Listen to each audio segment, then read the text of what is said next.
GaySA Radio, where you are family. You're listening to The Steam Room, brought to you by the South African National Department of Health's Phila project. I am Max, and tonight we're talking about daytime sex. I suppose we all have an opinion about exactly what it is we're talking about. So I thought maybe it's a good idea to have a chat with somebody who knows a lot more about this very subject. GaySA Radio, where you are family. I am Ray, and this is The Steam Room, brought to you by the National Department of Health's Phila project. And today we chat to Bruce Little about daytime sex.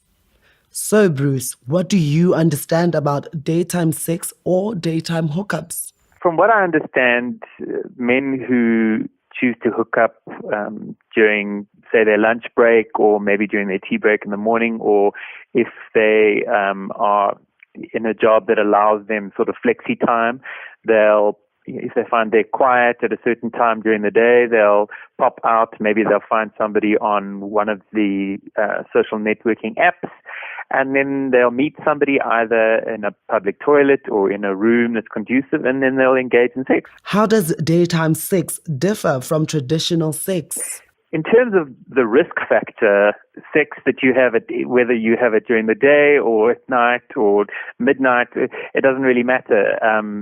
Sex is risky anytime you have it, especially if you're not using a condom and water-based lube.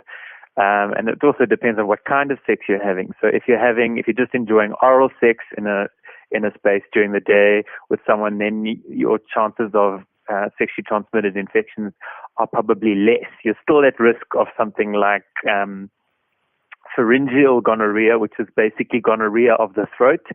If you are giving somebody else a blowjob and that person has gonorrhea, which you might not be able to see because the symptoms you don't often see the symptoms. So if you give someone a blowjob and they have gonorrhea, then you might get gonorrhea of the throat, and it presents similar to like a throat infection, but it's just very hard to treat with just normal antibiotics. So you need to get quite strong antibiotics if you get pharyngeal gonorrhea.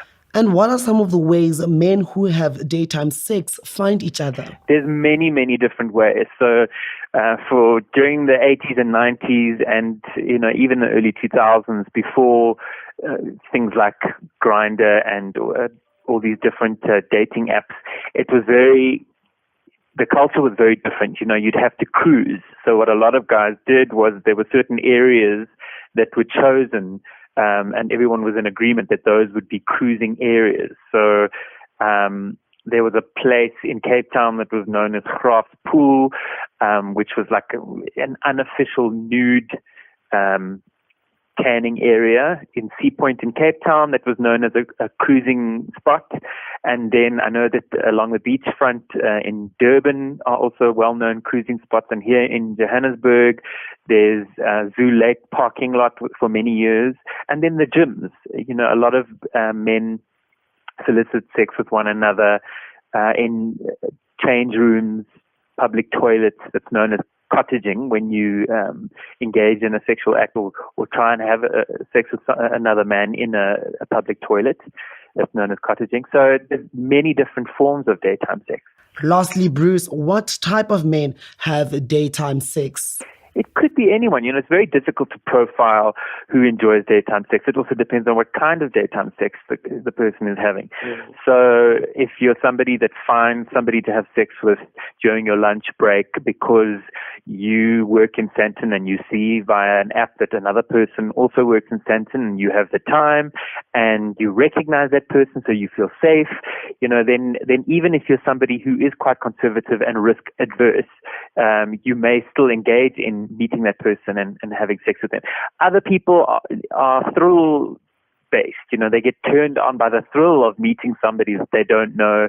And the risk, because there are risks involved. You may find yourself in a very difficult situation if somebody decides to assault or mug or attack you or rob you. There have been cases reported where men bait other men to meet them at certain locations and then mug or attack or rob them, pretending that they're willing to meet them for sex, but actually they're just looking to take their valuables. So there's always risks involved, and yeah, like any encounter with another person where you are hoping to engage in an intimate way, there's always risks involved. GaySA Radio, where you are family. This is the Steam Room, brought to you by the National Department of Health's Phila project. Thank you so much, Bruce.